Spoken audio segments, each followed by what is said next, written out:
Well, you mentioned Dr. Dre, who's going through a nasty divorce right now. Ooh. And he had a brain aneurysm. And he was in the hospital for like a week in ICU. Right down the block from me. He was at Cedars. Oh, okay. I live right up the block. Huh.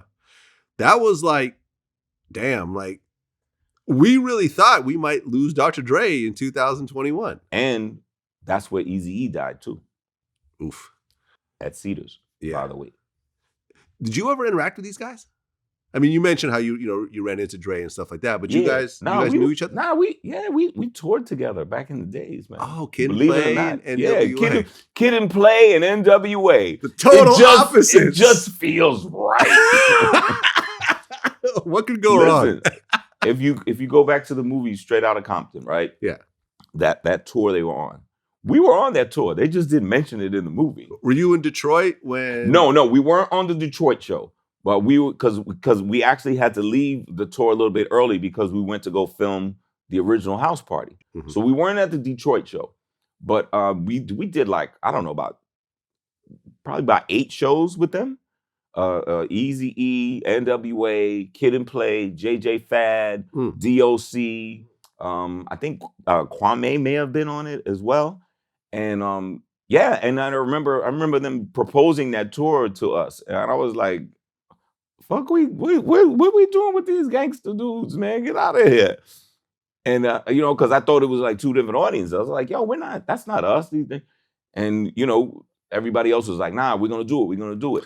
Right. And then we had the best time. We all, I know them dudes to this day, man. I fuck with them. Right. But to be fair, you really have to understand that back then, there were so few hip hop groups that you couldn't just segment it out to hip hop genres. Right. But let me tell you why. Let me tell you why. Let me tell you why groups like NWA and why groups like Public Enemy always asked us to tour with them. We helped them. We helped them get in the buildings. Those groups had trouble getting insurance for those buildings.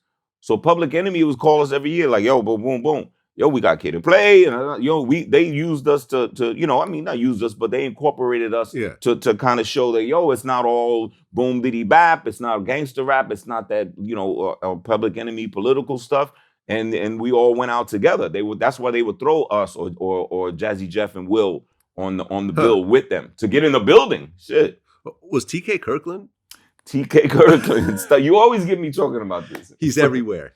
TK, TK. No, TK was the MC of that NWA tour. Mm-hmm. He was, in between all the acts and whatever like that. Yeah, that's TK. Too Short was on that tour. Too Short as well. Yes, right. We were the ones that didn't really belong, but we was like, hey, whatever, Any crazy Eazy-E NWA stories along the way?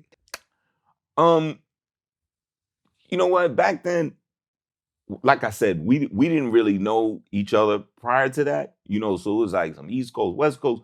But once we got down and started kicking it, man, we were all getting along, shooting pool, at the hotel or whatever like that. And chasing girls type stuff. There was a lot of that going on back then. We never saw a whole lot of Eazy.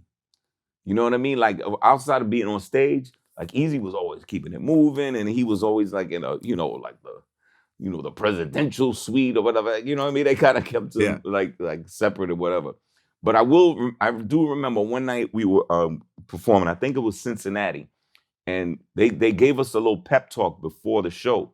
They had like the city council person and some of the local leaders saying, "Hey, man, you guys cannot curse on stage. We can't have no cursing. There's 0 tolerance. Like NWA don't even think about singing 'fuck the police.' That's everything is done. All you can't curse this and that." And back in the days, like, Play and I was never really known for that, but there was a point in the song Getting Funky where we would go, "Man, don't even fuck with me. We get funky." Like that. We would do that.